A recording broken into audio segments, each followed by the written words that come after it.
Hello everyone. My name is Smina and today we will talk about Erik Erikson's theory and his stages of psychosocial development. So, Erik Hamburger Erikson was born June 15, 1902, May 12, 1994. He was a German-American developmental psychologist and psychoanalyst. Also known for his theory on psychological development of human beings. He may be most famous for coining the phrase identity crisis.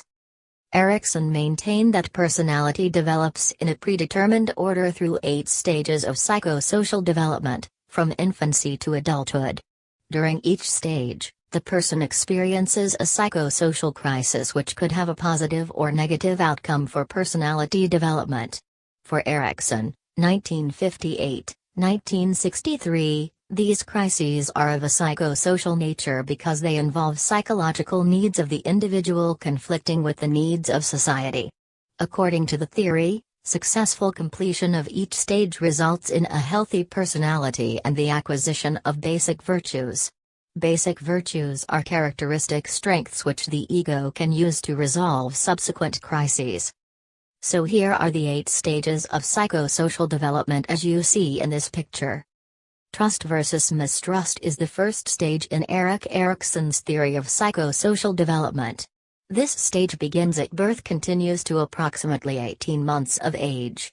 During this stage, the infant is uncertain about the world in which they live, and looks towards their primary caregiver for stability and consistency of care.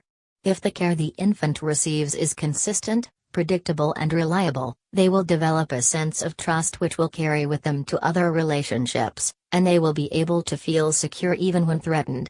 If these needs are not consistently met, mistrust, suspicion, and anxiety may develop. If the care has been inconsistent, unpredictable and unreliable, then the infant may develop a sense of mistrust, suspicion, and anxiety. In this situation, the infant will not have confidence in the world around them or in their abilities to influence events. Autonomy versus shame and doubt is the second stage of Erik Erikson's stages of psychosocial development. This stage occurs between the ages of 18 months to approximately 3 years. According to Erikson, children at this stage are focused on developing a sense of personal control over physical skills and a sense of independence. Success in this stage will lead to the virtue of will. If children in this stage are encouraged and supported in their increased independence, they become more confident and secure in their own ability to survive in the world. If children are criticized, overly controlled, or not given the opportunity to assert themselves, they begin to feel inadequate in their ability to survive, and may then become overly dependent upon others, lack self-esteem, and feel a sense of shame or doubt in their abilities. For example, during this stage children begin to assert their independence, by walking away from their mother, picking which toy to play with, and making choices about what they like to wear and to eat. Initiative versus guilt is the third stage of Erik Erikson's theory of psychosocial development. During the initiative versus guilt stage, children assert themselves more frequently through directing play and other social interaction. These are particularly lively, rapid developing years in a child's life. According to B. 1992, it is a time of vigor of action and of behaviors that the parents may see as aggressive. During this period, the primary feature involves the child regularly interacting with other children at school. Central to this stage is play, as it provides children with the opportunity to explore their interpersonal skills through initiating activities. Children begin to plan activities, make up games, and initiate activities with others. If given this opportunity, children develop a sense of initiative and feel secure in their ability to lead others and make decisions. Erikson's fourth psychosocial crisis, involving industry, competence, versus inferiority, occurs during childhood between the ages of 5 and 12. Children are at the stage where they will be learning to read and write, to do sums, to do things on their own. Teachers begin to take an important role in the child's life as they teach the child specific skills. It is at this stage that the child's peer group will gain greater significance and will become a major source of the child's self-esteem. The child now feels the need to win approval by demonstrating specific competencies that are valued by society and begin to develop a sense of pride in their accomplishments. The fifth stage of Erik Erikson's theory of psychosocial development is identity versus role confusion, and it occurs during adolescence, from about 12-18 years.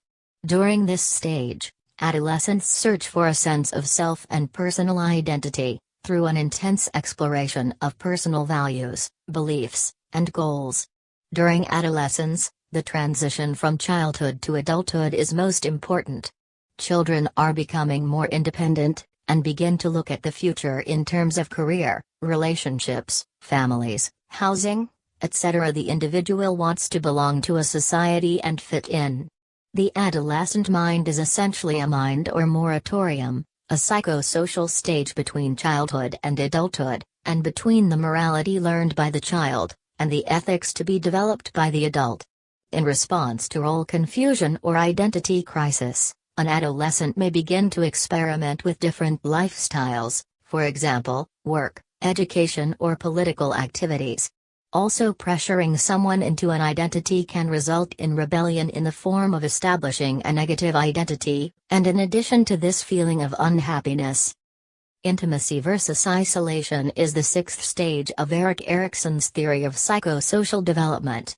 This stage takes place during young adulthood between the ages of approximately 18 to 40 years. During this stage, the major conflict centers on forming intimate, loving relationships with other people. During this stage, we begin to share ourselves more intimately with others. We explore relationships leading toward longer-term commitments with someone other than a family member. Successful completion of this stage can result in happy relationships and a sense of commitment, safety, and care within a relationship. Avoiding intimacy, fearing commitment and relationships can lead to isolation, loneliness, and sometimes depression. Success in this stage will lead to the virtue of love. Generativity versus stagnation is the seventh of 8 stages of Erik Erikson's theory of psychosocial development. This stage takes place during middle adulthood, ages 40 to 65 years. Psychologically, generativity refers to making your mark on the world through creating or nurturing things that will outlast an individual. During middle age, individuals experience a need to create or nurture things that will outlast them, often having mentees or creating positive changes that will benefit other people. Ego integrity versus despair is the 8th and final stage of Erik Erikson's stage theory of psychosocial development. This stage begins at approximately age 65 and ends at death. It is during this time that we contemplate our accomplishments and can develop integrity if we see ourselves as leading a successful life. Individuals who reflect on their life and regret not achieving their goals will experience feelings of bitterness and despair. Erikson described ego integrity as the acceptance of one's one and only life cycle as something that had to be, 1950, p. 268, and later as a sense of coherence and wholeness, 1982, p. 65. As we grow older, 65+ years, and become senior citizens, we tend to slow down our productivity and explore life as a retired person. Erik Erikson believed if we see our lives as unproductive, feel guilt about our past, or feel that we did not accomplish our life goals, we become dissatisfied with life and develop despair, often leading to depression and hopelessness. Success in this stage will lead to the virtue of wisdom. Wisdom enables a person to look back on their life with a sense of closure and completeness, and also accept death without fear. Strengths and limitation of Erik Erikson's theory. Strengths. It provides a broad framework which shows the development throughout the entire lifespan. It also allows us to emphasize the social nature of human beings and the important influence that social relationships have on development. Limitation. He is vague about the causes of development. Erikson does not explicitly explain how the outcome of one psychosocial stages influence personality at a later stage. The theory fails to detail exactly what type of experiences are necessary at each stage in order to successfully resolve the conflicts and move to the next stage. So here are my references. Thank you for your attention.